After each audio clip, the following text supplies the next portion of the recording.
Welcome to day 53 of our one-year Bible reading plan. Today, we explore Leviticus chapter 22 and 23, where God gives instructions about holy offerings and sacred festivals. In Mark chapter 5, 21-43, we see Jesus' compassion as he heals a sick woman and raises a girl from the dead. Let's dive in. Leviticus chapter 22. The Lord said to Moses, "Tell Aaron and his sons to treat with respect the sacred offerings the Israelites consecrate to me, so they will not profane my holy name. I am the Lord. Say to them, for the generations to come, if any of your descendants is ceremonially unclean, and yet comes near the sacred offerings that the Israelites consecrate to the Lord, that person must be cut off from my presence. I am the Lord. If a descendant of Aaron has a defiling skin disease or a bodily discharge, he may not eat the sacred offerings until he is cleansed. He will also be unclean if he touches something defiled by a corpse or by anyone who has an emission of semen, or if he touches any crawling thing that makes him unclean, or any person who makes him unclean, whatever the uncleanness may be. The one who touches any such thing will be unclean till evening. He must not eat any of the sacred offerings unless he has bathed himself with water. When the sun goes down, he will be clean, and after that he may eat the sacred offerings, for they are his food. He must not eat anything found dead or torn by wild animals, and so become unclean through it. I am the Lord. The priests are to perform my service in such a way that they do not become guilty and die for treating it with contempt. I am the Lord, who makes them holy. No one outside a priest's family may eat the sacred offering, nor may the guest of a priest or his hired worker eat it. But if a priest buys a slave with money, or if slaves are born in his household, they may eat his food. If a priest's daughter marries anyone other than a priest, she may not eat any of the sacred contributions. But if a priest's daughter becomes a widow or is divorced, yet has no children, and she returns to live in her father's household as in her youth, she may eat her father's food. No unauthorized person, however, may eat it. Anyone who eats a sacred offering by mistake must make restitution to the priest for the offering and add 1/5 of the value to it. The priests must not desecrate the sacred offerings the Israelites present to the Lord by allowing them to eat the sacred offerings and so bring upon them guilt requiring payment. I am the Lord, who makes them holy. The Lord said to Moses, "Speak to Aaron and his sons and to all the Israelites and say to them, if any of you, whether an Israelite or a foreigner residing in Israel, presents a gift for a burnt offering to the Lord, either to fulfill a vow or as a free will offering, you must present a male without defect from the cattle, sheep, or goats in order that it may be accepted on your behalf. Do not bring anything with a defect, because it will not be accepted on your behalf. When anyone brings from the herd or flock a fellowship offering to the Lord to fulfill a special vow or as a free will offering, it must be without defect or blemish to be acceptable. Do not offer to the Lord the blind, the injured or the maimed, or anything with warts or festering or running sores. Do not place any of these on the altar as a food offering presented to the Lord. You may, however, present as a free will offering an ox or a sheep that is deformed or stunted, but it will not be accepted in fulfillment of a vow. You must not offer to the Lord an animal whose testicles are bruised, crushed, torn, or cut. You must not do this in your own land, and you must not accept such animals from the hand of a foreigner and offer them as the food of your God. They will not be accepted on your behalf, because they are deformed and have defects. The Lord said to Moses, when a calf, a lamb, or a goat is born, it is to remain with its mother for 7 days. From the 8th day on, It will be acceptable as a food offering presented to the Lord. Do not slaughter a cow or a sheep and its young on the same day. When you sacrifice a thank offering to the Lord, sacrifice it in such a way that it will be accepted on your behalf. It must be eaten that same day. Leave none of it till morning. I am the Lord. Keep my commands and follow them. I am the Lord. Do not profane my holy name, for I must be acknowledged as holy by the Israelites. I am the Lord, who made you holy and who brought you out of Egypt to be your God. I am the Lord. Leviticus chapter 23. The Lord said to Moses, "Speak to the Israelites and say to them, These are my appointed festivals, the appointed festivals of the Lord, which you are to proclaim as sacred assemblies. There are 6 days when you may work, but the 7th day is a day of Sabbath rest, a day of sacred assembly. You are not to do any work. Wherever you live, it is a Sabbath to the Lord. These are the Lord's appointed festivals, the sacred assemblies you are to proclaim at their appointed times. The Lord's Passover begins at twilight on the 14th day of the first month. On the 15th day of that month the Lord's festival of unleavened bread begins. For 7 days you must eat bread made without yeast. On the first day hold a sacred assembly and do no regular work. For 7 days present a food offering to the Lord. And on the 7th day hold a sacred assembly and do no regular work. The Lord said to Moses, "Speak to the Israelites and say to them, When you enter the land I am going to give you and you reap its harvest, bring to the priest a sheaf of the first grain you harvest. He is to wave the sheaf before the Lord, so it will be accepted on your behalf. The priest is to wave it on the day after the Sabbath. On the day you wave the sheaf, you must sacrifice as a burnt offering to the Lord a lamb a year old without defect, together with its grain offering of 2/10 of an ephah of the finest flour mixed with olive oil, a food offering presented to the Lord, a pleasing aroma, and its drink offering of 1/4 of a hin of wine.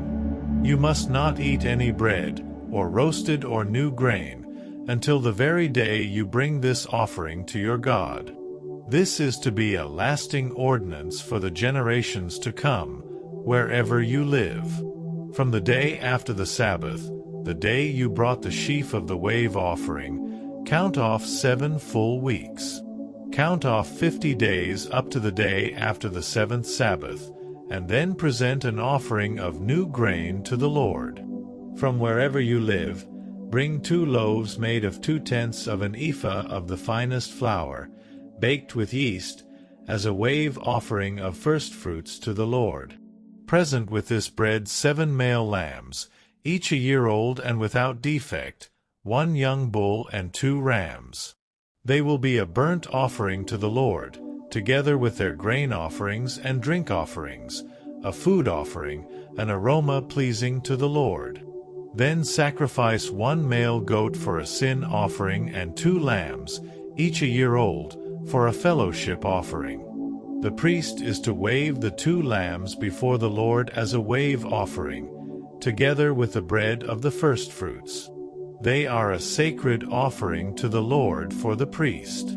On that same day you are to proclaim a sacred assembly and do no regular work. This is to be a lasting ordinance for the generations to come, wherever you live.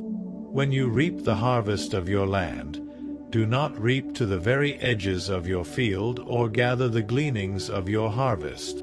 Leave them for the poor and for the foreigner residing among you. I am the Lord your God. The Lord said to Moses, "Say to the Israelites, On the first day of the 7th month, you are to have a day of Sabbath rest, a sacred assembly commemorated with trumpet blasts. Do no regular work, but present a food offering to the Lord." The Lord said to Moses, "The 10th day of this 7th month is the Day of Atonement. Hold a sacred assembly and deny yourselves, and present a food offering to the Lord. Do not do any work on that day, because it is the Day of Atonement, when atonement is made for you before the Lord your God. Those who do not deny themselves on that day must be cut off from their people. I will destroy from among their people anyone who does any work on that day. You shall do no work at all. This is to be a lasting ordinance for the generations to come, wherever you live. It is a day of Sabbath rest for you, and you must deny yourselves. From the evening of the 9th day of the month until the following evening you are to observe your Sabbath.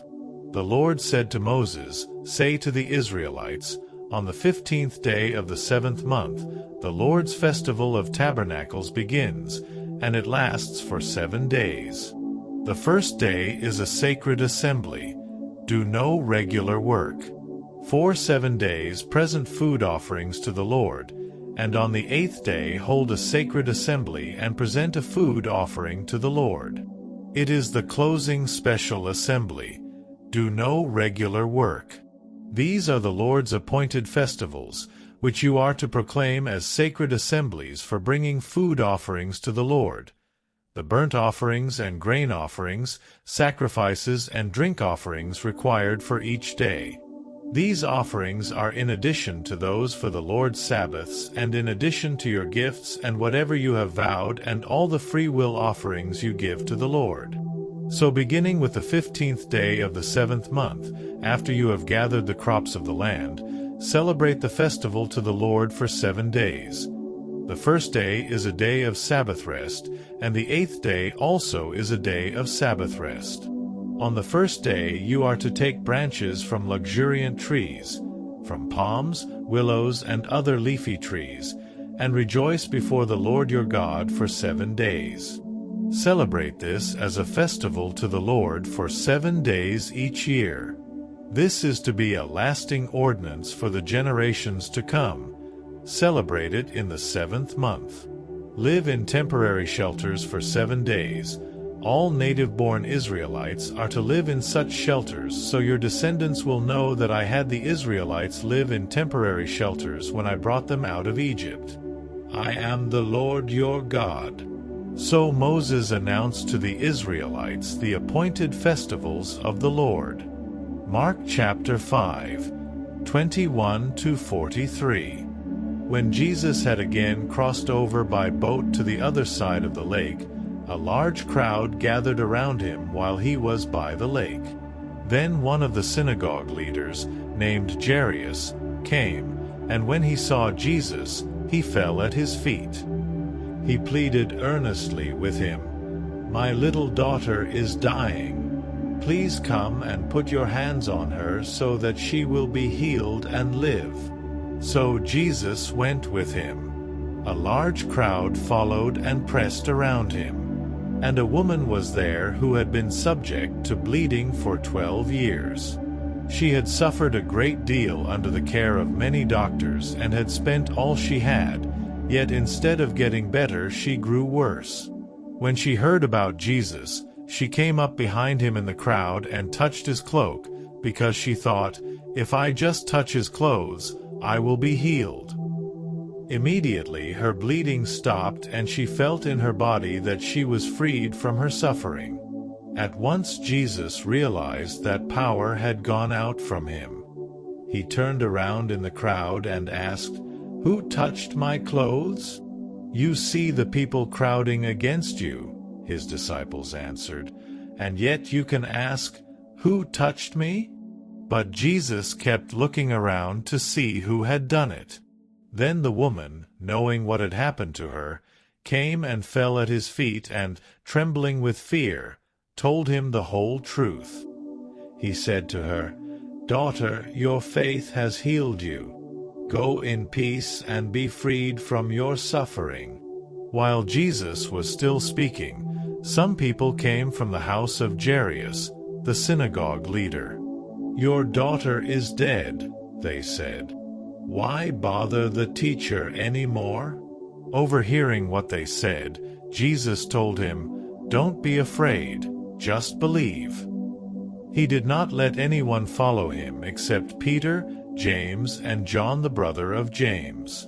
When they came to the home of the synagogue leader, Jesus saw a commotion, with people crying and wailing loudly. He went in and said to them, "Why all this commotion and wailing? The child is not dead but asleep." But they laughed at him. After he put them all out, he took the child's father and mother and the disciples who were with him, and went in where the child was.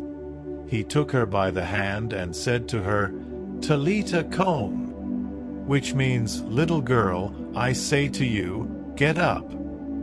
Immediately the girl stood up and began to walk around. She was 12 years old. At this, they were completely astonished. He gave strict orders not to let anyone know about this, and told them to give her something to eat.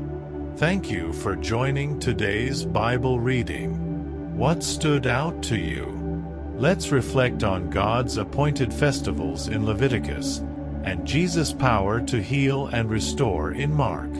Don't forget to like, share, and subscribe for more daily Bible readings. See you tomorrow.